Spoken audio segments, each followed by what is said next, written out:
Well, hey everybody, this is Dr. Rob. Welcome to another exciting episode of Biblical Genetics. This is my third in a multi-part series on the use of fetal cells in vaccines and medicine.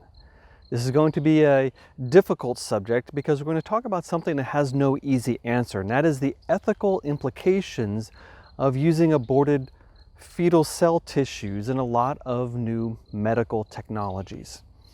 Now, as a way of illustration, it's been raining a lot here. It's been really stormy. It's been really rainy. In order to get to this site where I am right now, I had to walk through a lot of mud, and I was very worried about falling into the deeper mud, and even more concerned in the lighter mud to not get mud all over my clothes.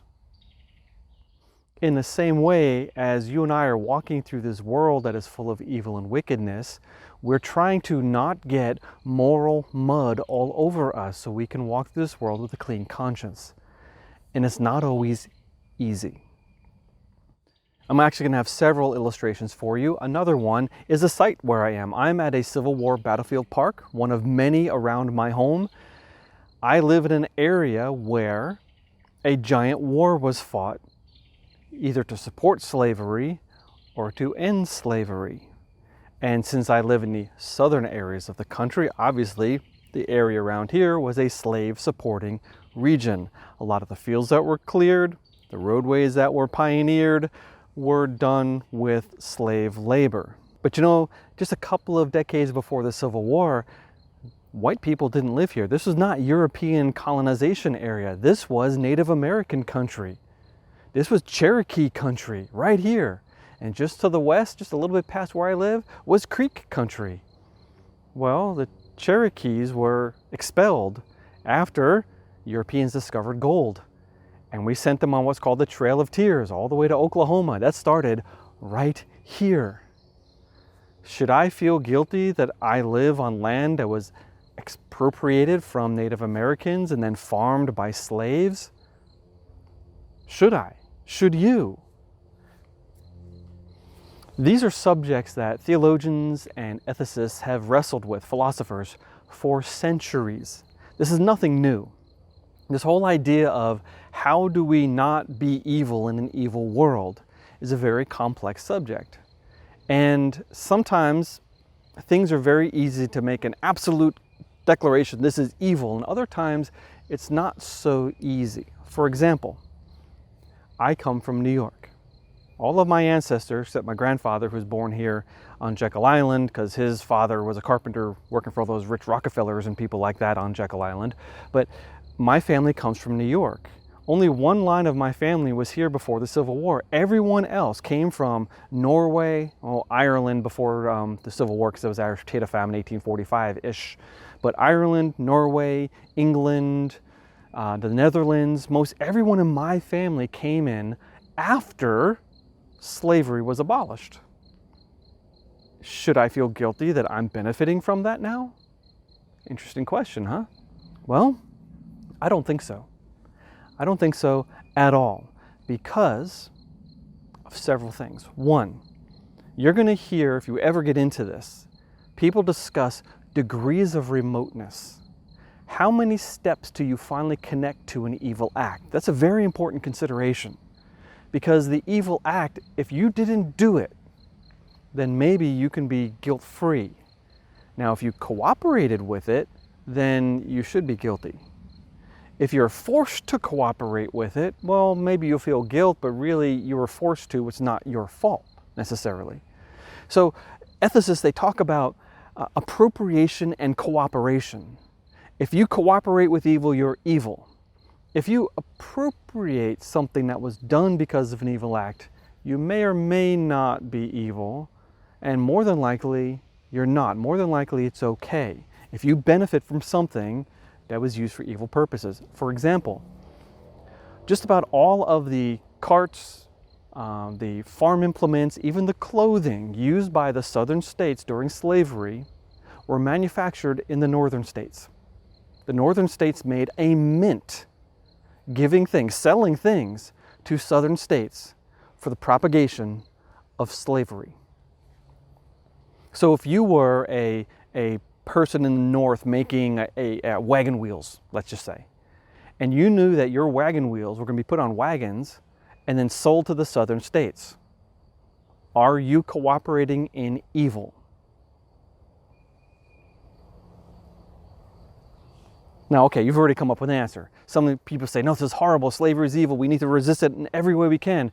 Other people say, no, I'm just a tradesman and I'm making something. That thing is neutral, and if I sell it to someone like a big exporter, let's say, who's shipping things to different places in the country, and some of those things that I'm making go to the southern states, that's different. I should be free to do that because I'm not directly supporting slavery. But what about all the cloth manufacturers who are specifically making a low grade of cloth to be worn by the slaves in the South? That was slave cloth. Well, that's a little different. So let's turn the attention now to the use of fetal cells. All the illustrations I just gave you were kind of messy and not necessarily have a specific answer. And one of the problems is that 100% certainty often doesn't exist. We can rail against injustice, but then again, it doesn't matter how much we rail because our ancestors probably participated in a lot of it. Every single one of us, we have murderers in our family, we have thieves in our family, we have warriors in our family who stole stuff from other people. In fact, most every society on earth, if you say like, I'm from Norway, or I'm from Spain, or I'm from China, wherever you think your people are from, your people probably stole the land that they lived on from someone who was there earlier. And we can see that in the archaeology, replacement after replacement after replacement after replacement.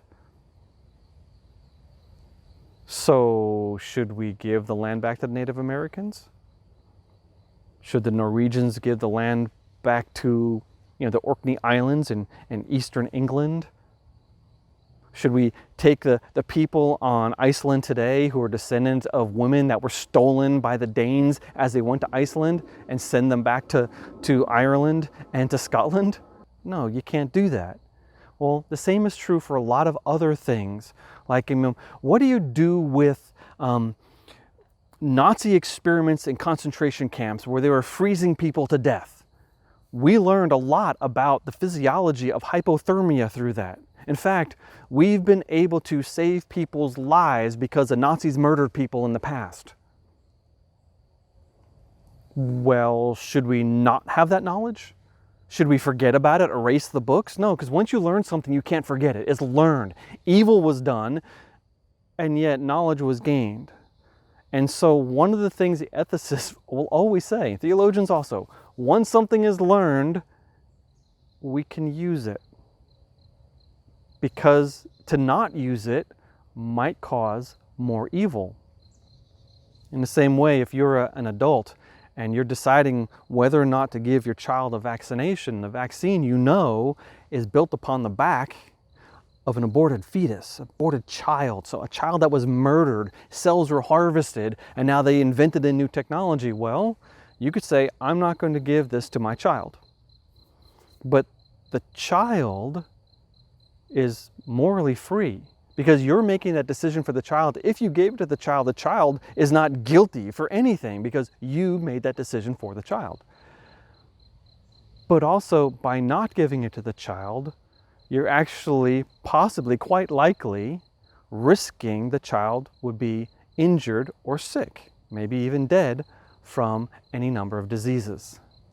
So again, 100% moral certainty doesn't exist. There are always trade-offs. Almost always, in every example you can think of, there's a balance that one must obtain. And for the Christian, we have this struggle that we have, because there's two things we're trying to do. One, we're trying to avoid evil. And two, we're trying to do good. Which one do you think is greater? What's the better aim, to avoid evil or to do good? I know both of them are actually impossible. All the good I want to do is tainted with sin. And all the evil I try to avoid still clings to me. Because I live in an evil world. And because people have done evil things. And there's nothing we can do to escape that.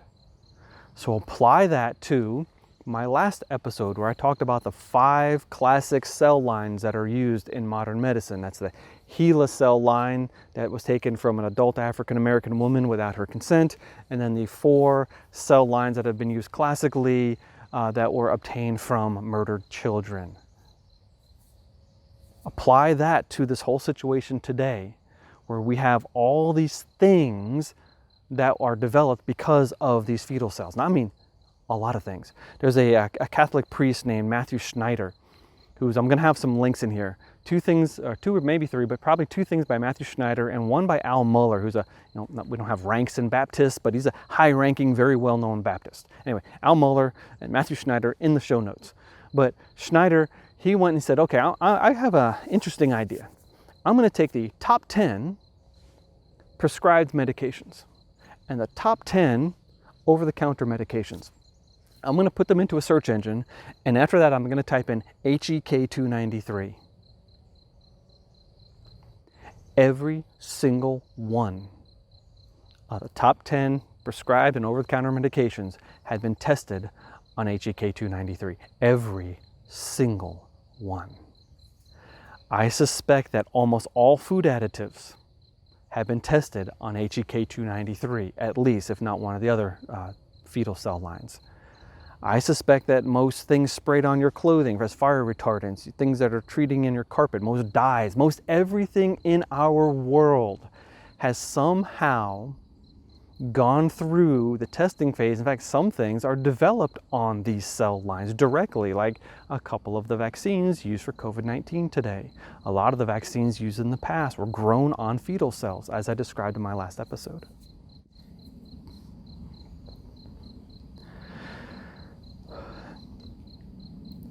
I want to be an abolitionist. I want to say, if anything has touched an aborted child, that's it, I'm not going to use it. But I can't, because the more that I learned, the more I realized that they've permeated our society. I don't want this to be true. So the people who did this, somebody committed an immoral act. They murdered a child. They pulled the wool over our eyes. In the halls of science and hiding behind very technical papers and industrial secrets, they developed all these things that are now used by us today. I don't like this. And yet, on the other hand, I don't feel guilty if I go to the doctor and the doctor has a treatment for me because of the degrees of remoteness. I mean, think about this. The doctor who murdered that child is guilty of murder. The mother who decided to murder the child, it's hard to say, is also not free.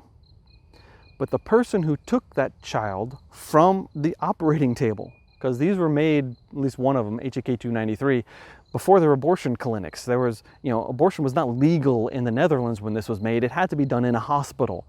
Took the child right away, dissected the child. He didn't commit the murder, but he benefited from a product that was brought about because of a murder. Hard to say these things. But then a lab technician, graduate student, someone working in this man's lab a year later took tissue samples and manufactured a cell line.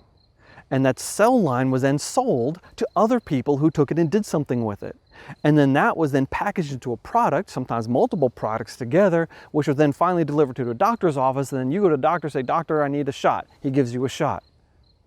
You are so many steps removed from that. There's no guilt for us. Considering that we're helping preserve life, we're helping not only our own health, which gives us maybe more years to worship God and to do good works in God's name, but we're also protecting people who are more vulnerable, because if we're not sick, we can't get them sick from a communicable disease. And yet the issue is not the past. I know people get so angry when you say, "Are you condoning murder?" It's like, no, I'm not condoning murder, but I can't fix it either. The issue is not the past. The issue is tomorrow. And in my next episode, I'm going to illustrate the degree of depth of research that's been going on and is going on now and is going to lead to new products that you and I are going to be tempted to buy.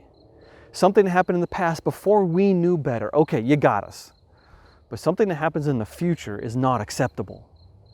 So we have to pay attention to these things, and we have to rattle our sabers, and we have to let all of our scientific colleagues know, and we have to let our representatives in government know that we're not comfortable with medicine developed from murder. I would be fine if a cell line was developed from a placenta or from a miscarriage, even though it's almost impossible because you can't take a miscarriage because it usually takes a day or two or more before the miscarriage comes out. It really has to be an abortion or a placenta, an umbilical cord, or an adult cell line. That would be fine. In fact, I will volunteer, as I said in my earlier episode. I volunteer. You can take my cells and develop something. Now, I'll be fine with that. I would lose all my privacy. I understand that. But at the same time, if that can be used to slow down the abortion industry, the stem cell, not the stem cell, the fertility industry and using embryos, that would be a good thing. When I come back, we're going to be discussing politics. We're going to be talking about governmental policy and how it has influenced the use of stem cells in medicine. In fact, governmental decisions causing industries and universities to seek private funding. And so I've talked about 5 cell lines that are commonly used. Oh, that's nothing. There are well over 100 that have been approved for government funding, but there are thousands more in private places, in institutes, in research foundations, you name it. There's millions upon millions of dollars that have been raised by universities and non-university settings to pursue technologies based on fetal cells.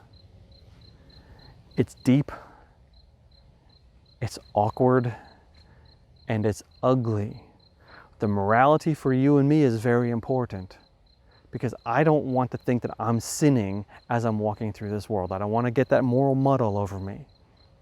And yet, on the other hand, the morality for the industry is even worse. So let's pay attention. If you want more, go and look at my show notes. I've got some articles linked there, but also consider an article on creation.com written by Dr. Jonathan Sarfati, CMI and vaccinations. There'll be a link there, but also my article, RNA vaccines, that I put on CMI, creation.com, that is, I don't know, a couple of months ago, and my earlier biblical genetics episodes on the subject. We are going to leave this pretty soon, and we're going to get back to more genetics and Bible. But for now, just consider what I've said. But also, don't forget 2 important principles, biblical principles. 1, consider what Joseph told his brothers. After his brothers arrived in Egypt and they were worried that Joseph was going to retaliate, he goes, no, brothers. What you meant for evil, God meant for good. Now apply that to this stem cell, this fetal cell, this embryo from the fertility clinic. Apply that to those thoughts. And I think we can use this evil to do good. But also consider 1 Corinthians chapter 8. This is the famous meat sacrifice to idols passage. Paul was writing to the church in Corinth, which was a major Greco-Roman city and a major center of paganism. And the Christians were struggling because they knew that if they went to the market to buy food, because they ate meat, well, that meat would have come from a temple, and the temple would have sacrificed that meat to a demon. What was Paul's answer? Well, he said, what of it? It's just meat. I am free to eat it. My conscience is clear. And yet he would have been supporting financially that system by buying that meat. Well, that's interesting. But then he said this, he says, yet, if my eating meat causes a brother to stumble, I will not eat meat. So as a strong Christian, Paul says this doesn't mean anything. I understand the economics of this situation. I understand the moral implications of being tied into this, and yet it's just a hunk of meat. And yet for somebody else, for the weaker people who are really struggling with this, I don't want to cause them to stumble, so I would not eat meat in that case. So Paul is making a very interesting and very nuanced theological argument. He knew the economics of the situation. He knew the morality of the situation. He knew the theology of the situation. He knew how people were wrestling over this. And he said, look, it's okay. We live in this system. There's nothing we can do about it. We don't want to directly participate in evil. but an indirect participation, even to the point of buying meat in a temple where you're actually helping support the temple financially. Why? Because it's meat and it's a butcher, and that's what we have to eat. Thoughts like that have to be applied to this whole entire fetal cell debate. It's not easy and it's not fun. However, we can do this. We don't have to fly off the handle and go off into conspiracy land. We don't have to, isolate ourselves and pull away and go live in a commune where we don't use anything from modern society. I mean, what's that going to do? But we can let people around us know that we understand the situation. We know what's going on. We don't like it and we'll refuse the future. That's where we have to plant our flag, because the future is where evil is going to basically wash over us if we don't keep our guard up. Back in the 1970s, we didn't have Google. We didn't have Facebook. We didn't have YouTube. We did not have ways of communicating with people like we have today. But today we have so much knowledge and so much more information, and it's so much easier to find things out. Christians, stand firm, stand straight, stand strong. Yes, these things are difficult, but there are moral answers to these questions, and we can be diligent in looking at the future to make sure more evil is not happening, and at the same time we can approach the present without a tremendous load of guilt that we have to live in this crazy world that we live in. All right, that's enough for today. I'm going to come back with more next week. You just wait on Biblical Genetics. And as always, I want to thank my supporters. You people are wonderful. On Patreon, Ken F., you're at the top of my list. But Rob S., Dave H., you came on early and I really appreciate it. Adam B., M.N. Matsky, love you guys. You're awesome. Mark K., Daniel P., Jeff V.D., Jonathan P., Ted H., thank you. And my brand new Patreon supporter, James R. Thank you. I don't even know where some of you people come from, but I so much appreciate your financial backing, because you're allowing me to upgrade my technology. My new camera, the tripod that someone donated to me last year, my spare camera over here. You are getting Biblical Genetics out there, and you're allowing me to have the freedom to produce this show so that others hopefully can be educated, benefited, maybe, just maybe, my efforts can help spread the gospel in this crazy, complicated world. I also want to thank my supporters on buymeacoffee.com. Now, Patreon, monthly support. Buy me a coffee, one off. Here's a couple dollars, Mr. Carter. Go ahead and buy yourself a coffee. Thank you. But Logan K., I have not forgotten your generous donation. Jeff W., welcome, sir. Thank you so much. And Stephanie S., you came through yet again. Thank you. I appreciate all of you.